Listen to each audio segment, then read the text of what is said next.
বাতাসে লাশের গন্ধ, বোমায় উঠছে ভবন, চোখের সামনে স্বজন হারানোর হাহাকার। যারা বেঁচে আছে সন্তানের মুখে খাবার তুলে দেওয়ার মতো সামর্থ্য নেই। ক্ষুধার্ত শিশুর মৃত্যুমুখ দেখতে দেখতে একদিন তারাও চাপা পড়ে যায় ধ্বংসস্তূপে।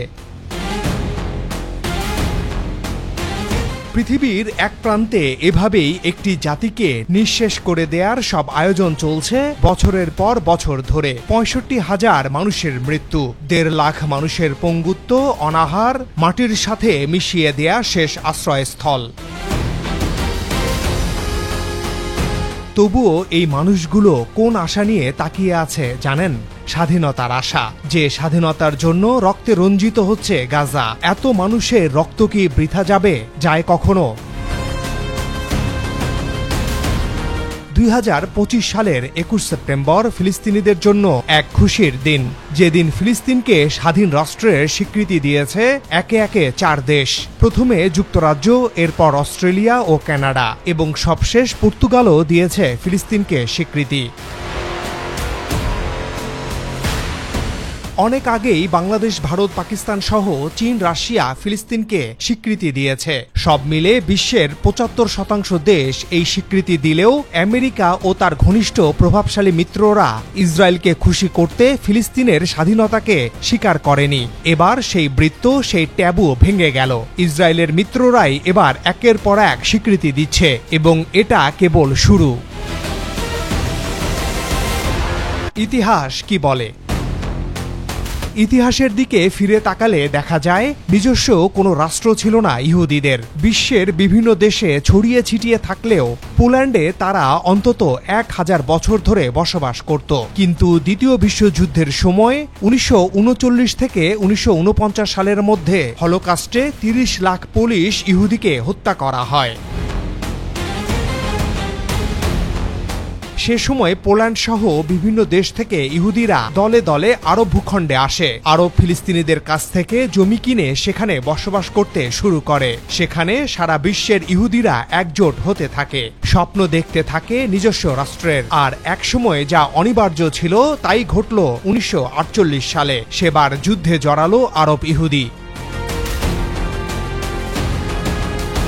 ফিলিস্তিন এবং ইসরায়েল দুটি আলাদা স্বাধীন রাষ্ট্রের সমাধান প্রথম এসেছিল ১৯৪৭ সালের নভেম্বরে জাতিসংঘের মাধ্যমে। সে সময় বলা হয় ইসরায়েল হবে ইহুদিদের জন্য এবং ফিলিস্তিন আরবদের জন্য। তবে ইহুদিরা মোট ভূখণ্ডের ১০% মালিক হলেও তাদের দেয়া হয় মোট জমির অর্ধেক, যেটা আরবরা মানেনি। এর ধারাবাহিকতায় ১৯৪৮ সালে প্রথম আরব ইসরায়েল যুদ্ধ হয়। কিন্তু একটা সময়ে এসে ঠিকই ইসরায়েল এবং ফিলিস্তিন উভয় পক্ষই দুই রাষ্ট্র সমাধানে ঐক্যমত্য হয়, কিন্তু তা আজও যে বাস্তবায়ন হলো না সেটা এক বড় প্রশ্ন।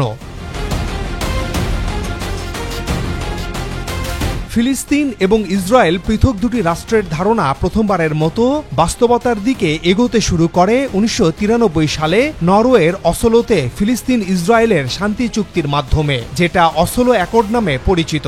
এই চুক্তিতে পশ্চিম তীর এবং গাজায় সরকার পরিচালনার জন্য একটি ফিলিস্তিনি কর্তৃপক্ষ গঠনের কথা বলা হয়। এটা গঠনের সময়সীমা ছিল ৫ বছর। অন্যদিকে ফিলিস্তিনিরা স্বীকার করে নেয় ইসরায়েল রাষ্ট্রকে। চুক্তি অনুযায়ী অবশ্য খুব দ্রুতই পশ্চিম তীর এবং গাজা উপত্যকা নিয়ে সম্ভাব্য ফিলিস্তিন রাষ্ট্রের একটি কর্তৃপক্ষ গঠন করা হয়। কিন্তু তারপরই শান্তি প্রক্রিয়া ধীর হয়ে যায়, নানা রকম বাধা তৈরি হয়। ইসরায়েলের বাইরে আলাদা একটি ফিলিস্তিন রাষ্ট্র গঠনের জন্য গুরুত্বপূর্ণ ৪টি বিষয়েরও কোনো সমাধান হয়নি। ১. দুই রাষ্ট্রের সীমান্ত কোথায়, সেটা কিভাবে নির্ধারণ হবে? ২. পবিত্র ভূমি জেরুজালেম কার অধীনে থাকবে? ৩. ফিলিস্তিনি ভূখণ্ডের ভেতরে থাকা ইসরায়েলি বসতি স্থাপনকারীদের কিভাবে সরিয়ে নেওয়া হবে? ৪. ইসরায়েলের ভেতরে থাকা ফিলিস্তিনি বাস্তুচ্যুতেরা ইসরায়েলে কিভাবে ফিরবেন? চুক্তিতে বলা হয়েছিল ৫ বছরের মধ্যে একটি ফিলিস্তিনি কর্তৃপক্ষ গঠনের পর এগুলো আলোচনার ভিত্তিতে পরে ঠিক করা হবে, কিন্তু সেটা আর কখনোই হয়নি এবং স্বাধীন ফিলিস্তিন না হওয়ার খেসারও দিতে হচ্ছে ফিলিস্তিনিদের। প্রভাবশালী শক্তিদের এই স্বীকৃতির অর্থ কি?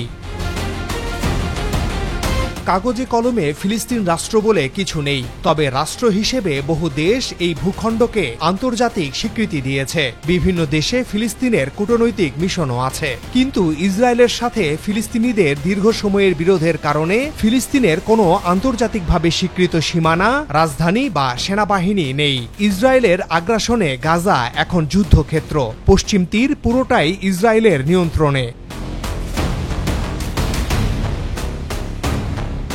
কাজেই এই পরিস্থিতিতে ফিলিস্তিনকে স্বীকৃতি দেয়া অনেকটাই প্রতীকী। নৈতিক ও রাজনৈতিকভাবে বিবেচনা করলে এটি বেশ শক্ত পদক্ষেপ, কিন্তু বাস্তবতা হলো এই সিদ্ধান্তে ফিলিস্তিনের পরিস্থিতি খুব একটা পরিবর্তন হবে না। তবে এই প্রতীকী পদক্ষেপও বড় পরিবর্তন আনতে পারে। জাতিসংঘে ফিলিস্তিনের সদস্যপদ স্থায়ী পর্যবেক্ষক হিসেবে। এর অর্থ তারা জাতিসংঘের কার্যক্রমে অংশ নিতে পারবে, কিন্তু কোনো বিষয়ে ভোট দিতে পারবে না। এখন ব্রিটিশ আর ফরাসিদের স্বীকৃতির পর জাতিসংঘের নিরাপত্তা পরিষদের 5টি স্থায়ী সদস্য দেশের 4টির সমর্থনই পাবে ফিলিস্তিন। চীন আর রাশিয়া 1988 সালে ফিলিস্তিনকে স্বীকৃতি দিয়েছে। ফলে ইসরায়েলের সবচেয়ে শক্তিশালী মিত্র যুক্তরাষ্ট্র অনেকটাই একঘরে হয়ে পড়বে।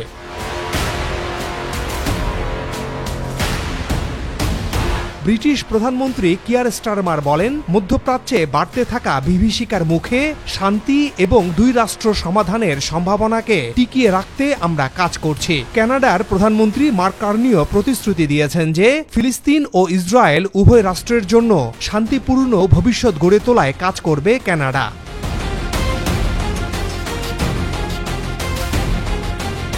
গত বছর আয়ারল্যান্ড, স্পেন এবং নরওয়ে আনুষ্ঠানিকভাবে ফিলিস্তিনকে রাষ্ট্র হিসেবে স্বীকৃতি দিয়েছিল। এখন যুক্তরাষ্ট্রে অনুষ্ঠিত হচ্ছে জাতিসংঘ সাধারণ পরিষদের অধিবেশন। এবারের অধিবেশনে ফ্রান্স, বেলজিয়াম, লুক্সেমবার্গ, মাল্টা, অ্যান্ডোরা এবং সান মারিনোর মতো আরও কয়েকটি দেশ ফিলিস্তিনকে স্বীকৃতি দিতে যাচ্ছে। এতে ইসরায়েল এবং যুক্তরাষ্ট্রকে তাদের মিত্রদের থেকে ক্রমশ আরও বিচ্ছিন্ন করে তুলবে বলেই মনে করা হচ্ছে।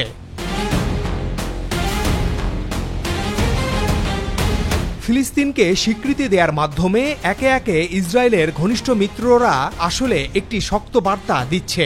এতদিন ফিলিস্তিন প্রশ্নে পাশ কাটিয়ে যাওয়া পশ্চিমা শক্তিগুলো এখন আর নীরব থাকতে পারছে না। প্রতীকী হলেও এই স্বীকৃতি আন্তর্জাতিক কূটনীতিতে নতুন বাস্তবতা তৈরি করবে। প্রথমত, ফিলিস্তিনের স্বাধীন রাষ্ট্র গঠনের দাবি এখন আর শুধু আরব বা মুসলিম বিশ্বের নয়, বরং পশ্চিমাদের মধ্যেও স্বীকৃত এক দাবি। দ্বিতীয়ত, জাতিসংঘে ফিলিস্তিনের পূর্ণ সদস্যপদের পথ আরও সুগম হবে, কারণ নিরাপত্তা পরিষদের ভেতরে চাপ তৈরি হবে।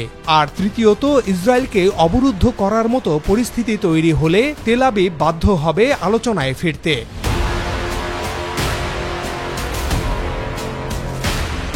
যদিও ফিলিস্তিনের স্বাধীনতার পথ এখনও দীর্ঘ ও কণ্টকাকীর্ণ, তবুও ইসরায়েলের মিত্রদের স্বীকৃতি ফিলিস্তিনিদের আত্মবিশ্বাস বাড়াবে, তাদের সংগ্রামকে বৈধতা দেবে এবং একদিন স্বাধীন ফিলিস্তিন রাষ্ট্রের স্বপ্ন বাস্তবায়নে বড় ভূমিকা রাখবে।